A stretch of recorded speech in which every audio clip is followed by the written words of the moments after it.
Hello everyone, good morning to all of you. I hope you all are fine.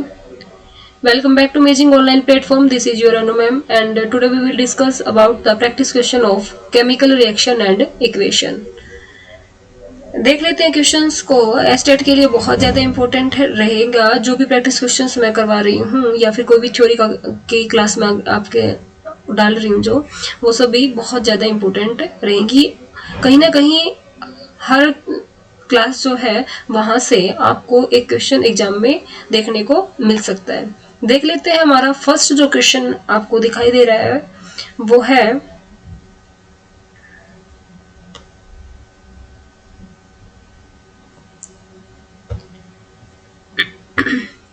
A substance which oxidize itself and reduce other is known as।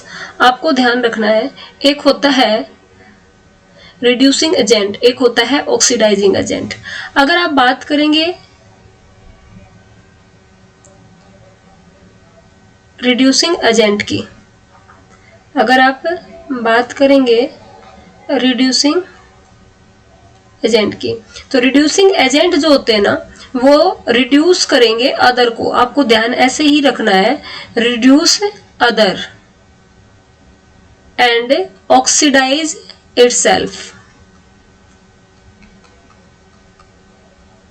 और oxidizing agent के अंदर क्या हो जाता है, ये opposite हो जाता है। ऑक्सीडाइजिंग एजेंट क्या होंगे, ऑक्सीडाइज करेंगे अदर को, oxidize other and reduce itself. ठीक है, ये है रिड्यूसिंग एजेंट और ऑक्सीडाइजिंग एजेंट। तो यहाँ पे पूछा गया है substance which oxidize itself, reduce किसको कर रहा है, अदर को, तो इसका मतलब ये क्या होगा, रिड्यूसिंग एजेंट। तो हमारा आंसर हो जाएगा बी। नेक्स्ट क्वेश्चन है which of the following reaction involve the combination of two element. Combination reaction आपको यहाँ पे दिखाई दे रहा है कैल्शियम आयोडाइड कार्बन डाइऑक्साइड के साथ रिएक्ट करके कैल्शियम कार्बोनेट, यहाँ पे कैल्शियम आएगा। यहाँ सोडियम और ऑक्सीजन के साथ रिएक्ट करके क्या बना रहा है, सोडियम ऑक्साइड बना रहा है। सल्फर डाइऑक्साइड ऑक्सीजन के साथ रिएक्ट करके सल्फर ट्राइऑक्साइड बना रहा है। ऐसे ही NH3 प्लस HCl क्या बना रहा है, अमोनियम क्लोराइड NH4Cl। आप देख सकते हो कि यहाँ सिर्फ जो सेकेंड रिएक्शन है इसके अंदर एटम है, सोडियम और ऑक्सीजन। अदर जितनी भी रिएक्शंस है उनमें क्या दिए हुए हैं, कंपाउंड दिए हुए हैं। तो ये हमारी कॉम्बिनेशन रिएक्शन का नहीं हो सकती, क्योंकि कॉम्बिनेशन रिएक्शन के अंदर क्या होता है, टू और मोर एटम कंबाइन होके नए कंपाउंड की फॉर्मेशन करते हैं। इसलिए हमारा आंसर क्या हो जाएगा, बी हो जाएगा। ठीक है, नेक्स्ट क्वेश्चन देखिए, when hydrogen sulphide gas is passed, hydrogen sulphide gas is passed through a blue solution of copper sulphate. तो ये आपसे पूछ रहा है कि ब्लैक कलर का प्रेसिपिटेट बन जाएगा, रिएक्शन के बाद क्या बनेगा, कॉपर सल्फाइड और H2SO4 ये बन जाएगा, ये ब्लैक कलर का PPT फॉर्म होगा यहाँ पे। दस reaction is an example of, आपसे पूछा गया है कि जो ये रिएक्शन है वो किस चीज का एग्जाम्पल है। तो आप देखो यहाँ पे ये हाइड्रोजन है, ये यहाँ पे रिप्लेस हो गया, और कॉपर है वो यहाँ पे रिप्लेस हो गया। ये क्या हो रहा है, रिप्लेसमेंट। तो किस किस की डिस्प्लेसमेंट हो रखी है, यहाँ से भी हो रही है और यहाँ से भी। तो इसका मतलब ये कौन सी रिएक्शन होगी, डबल डिस्प्लेसमेंट रिएक्शन। अब डबल डिस्प्लेसमेंट नहीं दे रखा तो हम आंसर क्या लगाएंगे, डिस्प्लेसमेंट रिएक्शन। नेक्स्ट क्वेश्चन है which of the following is the physical change. आपको ध्यान रखना है कि जो फिजिकल चेंज होता है ना उसके अंदर ना तो नया प्रोडक्ट फॉर्म होगा, और ये क्या होते हैं, एक तो बात याद रखेंगे कि रिवर्सिबल होंगे, आप उसे रिवर्स कर सकते हो। इसके अंदर न्यू जो प्रोडक्ट है वो फॉर्म नहीं होगा। तो देखो formation of curd from milk, अब मिल्क से क्या बना लिया, कर्ड बना लिया। अब जब मिल्क से कर्ड, मिल्क के अंदर क्या है, लैक्टोज शुगर, मिल्क में क्या है, लैक्टोज शुगर, और कर्ड के अंदर लैक्टिक एसिड, क्या है, लैक्टिक एसिड। मिल्क के अंदर लैक्टोज शुगर और कर्ड में क्या है, lactic acid. Lactose sugar lactobacillus bacteria की प्रेजेंस में लैक्टिक एसिड बना रहा है। अब ये कर्ड को आप दोबारा मिल्क बना सकते हो, नहीं बना सकते। इसका मतलब ये कैसा चेंज है, केमिकल चेंज है, क्योंकि नया प्रोडक्ट फॉर्म हुआ है नई प्रॉपर्टी के साथ। तो पहला आंसर तो नहीं आएगा। राइपनिंग ऑफ फ्रूट, फ्रूट जब पक जाते हैं तो क्या आप दोबारा से उसे कच्चे फ्रूट में कन्वर्ट कर सकते हो, नहीं कर सकते हो, केमिकल चेंज हुआ। अगला है बर्निंग ऑफ वुड। अब आपने लकड़ी को जला दिया, ऐश में कन्वर्ट हो जाएगा। जब वो ऐश में कन्वर्ट हो गया तो क्या दोबारा से आप उसे वुड में कन्वर्ट कर सकते हो, नहीं कर सकते हो, तो ये भी नहीं है। Getting salt from the sea water, sea water से आप एवापोरेशन प्रोसेस के द्वारा सॉल्ट को प्राप्त कर सकते हो और वापस से उसके अंदर डिजोल्व भी कर सकते हो। तो ये हमारा आंसर चला जाएगा सी। सी जो है वो कैसा चेंज है, फिजिकल चेंज रहेगा। नेक्स्ट क्वेश्चन है what happened when copper road is dipped in the iron sulphate. आपको कॉपर को डाल देना है आयरन सल्फेट में। अब देखना है कि ये रिएक्शन होगी कि नहीं होगी। कैसे पता चलेगा, ये हमें पता चलेगा रिएक्टिविटी सीरीज से। रिएक्टिविटी सीरीज हमें याद होनी चाहिए। मैं थोड़ी सी यहाँ पे लिख देती हूँ, देखो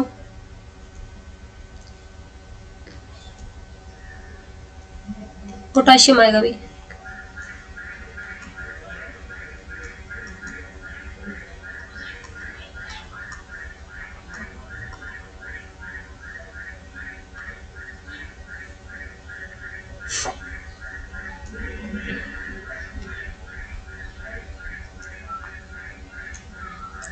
देखो, कौन नहीं चाहता मैगी आलू जिंक फैशन फरेब है, कौन होगा आगे और पलट। ये सीरीज आप ऐसे याद कर सकते हो। जब आप नीचे की तरफ जा रहे हो तो रिएक्टिविटी घट रही है। देखो गोल्ड हो गया, सिल्वर होगा, प्लेटिनम हो गया, ये सबसे कम रिएक्टिव है, ये रिएक्ट ही नहीं करती हैं। और अब अगर ये कॉपर आयरन से ज्यादा रिएक्टिव हुआ तो ये इसको रिप्लेस कर देगा। इसका मतलब कॉपर आयरन से ऊपर होना चाहिए अगर ये रिएक्टिव होगा तो।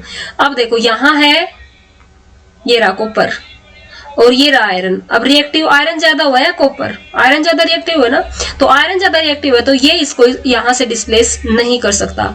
इसका मतलब कॉपर डिस्प्लेस आयरन, पहला जो ऑप्शन है ये क्या हो गया, गलत, बिल्कुल भी ठीक नहीं है। ये इसे डिस्प्लेस नहीं कर सकता क्योंकि इसकी रिएक्टिविटी क्या है, कम है। ब्लू कलर का solution, blue colour of solution of copper sulphate is obtain, नहीं हो सकता भाई, रिप्लेस करेगा तो ही तो कॉपर सल्फेट बनेगा ना, तो ये नहीं होगा। नो रिएक्शन टेक प्लेस, बिल्कुल रिएक्शन ही नहीं होगी क्योंकि इसकी रिएक्टिविटी से कम है। अब रिएक्शन एक्सोथर्मिक रिएक्शन ही नहीं हो रही है, तो आपका आंसर हो जाएगा सी ऑप्शन। अगला जो क्वेश्चन है वो है a student added dilute HCl to the test tube containing zinc granule. आपको ने क्या किया, जिंक को ऐड करवा दिया यहाँ पे डाइल्यूट HCl के साथ। जब आपने इसको इसके साथ इसके अंदर डाला तो क्या बना, जिंक क्लोराइड ZnCl2 प्लस में हाइड्रोजन गैस पॉप साउंड से प्रोड्यूस हो जाएगी यहाँ पे। तो आपसे पूछा है कि जिंक सरफेस बिकम डल और ब्लैक, ए गैस इवॉल्व्ड विच बर्न्ड पॉप साउंड। तो मैंने भी बताया हाइड्रोजन गैस प्रोड्यूस होगी। हाइड्रोजन गैस कैसी साउंड प्रोड्यूस करती है, पॉप साउंड प्रोड्यूस करती है। आपका आंसर हो जाएगा B. A dilute solution of sodium carbonate was added to test tube containing HCl and NaOH। आपने क्या करना है, सोडियम कार्बोनेट लेना है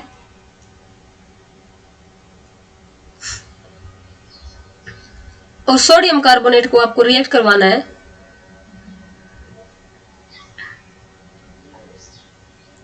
एक बार तो HCl के साथ और एक बार NaOH के साथ। आपसे पूछा है कि क्या प्रोड्यूस होगा। एक बात तो याद रखिएगा, जब भी कार्बोनेट होता है ना तो CO2 गैस प्रोड्यूस होती है और वो कलरलेस होती है। ठीक है, अब बात हो गई कि ये इसके साथ ऐड करेगा इसके साथ, तो हम यहाँ पे इस क्वेश्चन को इस तरीके से टैकल करेंगे कि जो हमारा सोल्ट दिया हुआ है वो कैसा है। तो ये सोल्ट है भाई, ये स्ट्रॉन्ग बेस NaOH और weak acid carbonic acid H2CO3 जो कि एक मिनरल एसिड होता है, इन दोनों के मिलने से बना है। इसका मतलब ये स्ट्रॉन्ग बेस वीक एसिड है, तो ये कैसा सोल्ट हुआ, बेसिक सोल्ट हुआ। क्या बेसिक बेस से रिएक्ट करेगा, it is basic salt, react नहीं करेगा।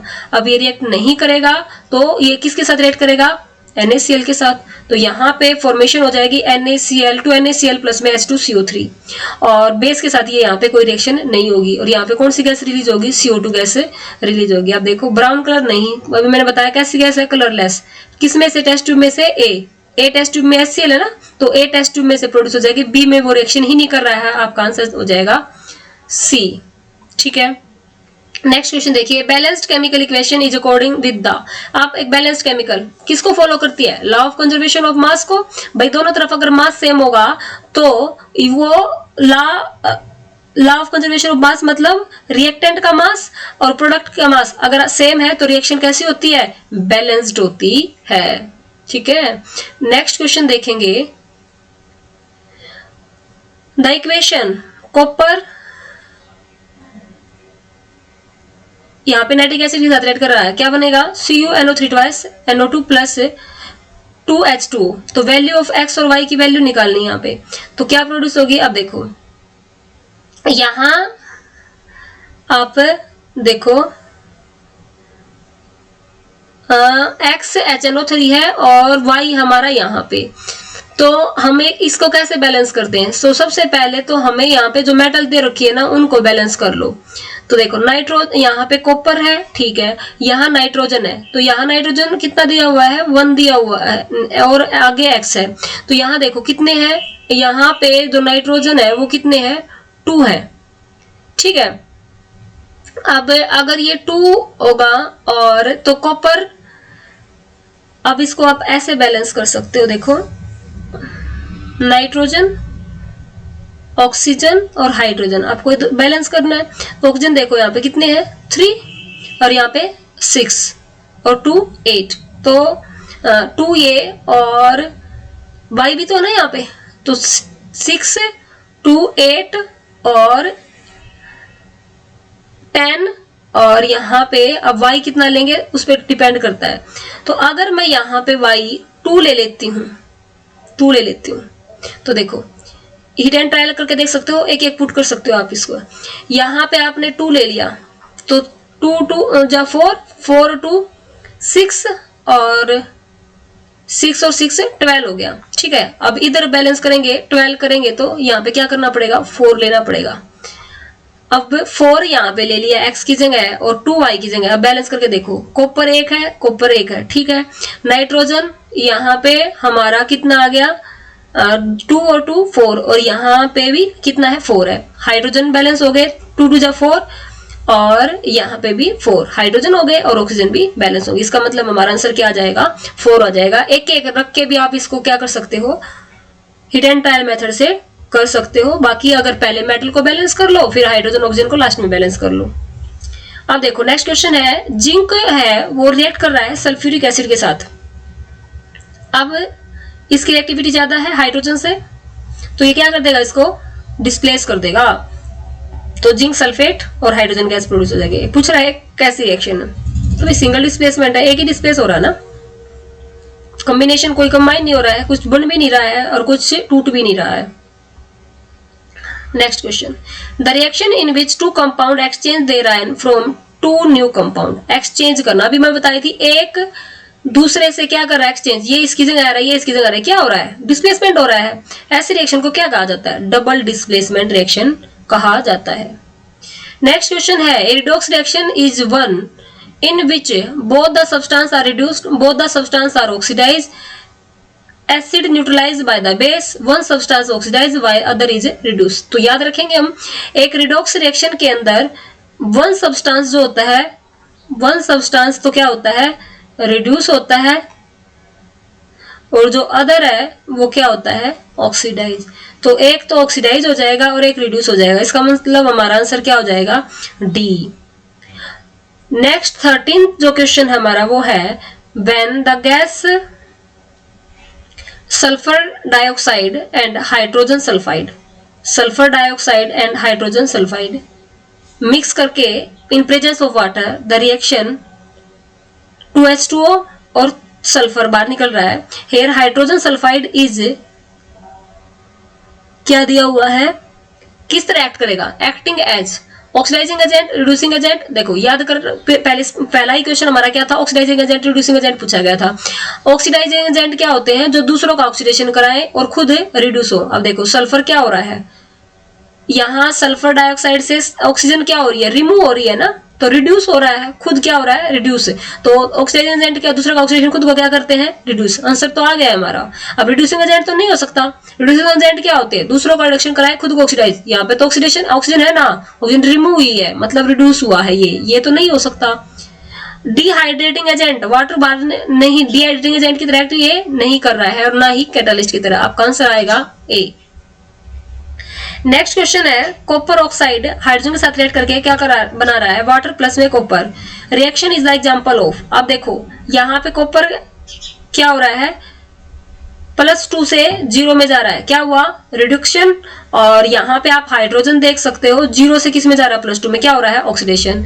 रिडक्शन भी हो रहा है और ऑक्सीडेशन भी हो रहा है। कॉपर ऑक्साइड जो है वो रिड्यूस हो रहा है और हाइड्रोजन ऑक्सीडाइज हो रहा है। तो रिड्यूस और ऑक्सीडाइज दोनों है, तो रिएक्शन कैसी होगी, रेडॉक्स रिएक्शन। सिंथेसाइज कुछ बन नहीं रहा है, कंबाइन नहीं हो रहा है, न्यूट्रलाइज भी नहीं हो रहा है और एनालिसिस रिएक्शन भी ये नहीं है।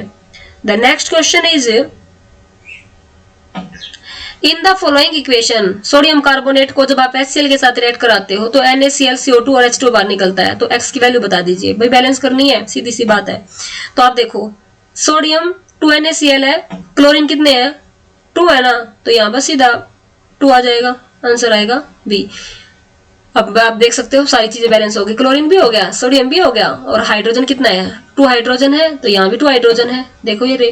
और कार्बन, एक कार्बन है, एक कार्बन है। ऑक्सीजन कितनी है, 3 है ना, 2 ये रही और एक ये रही, बैलेंस हो गया हमारा रिएक्शन।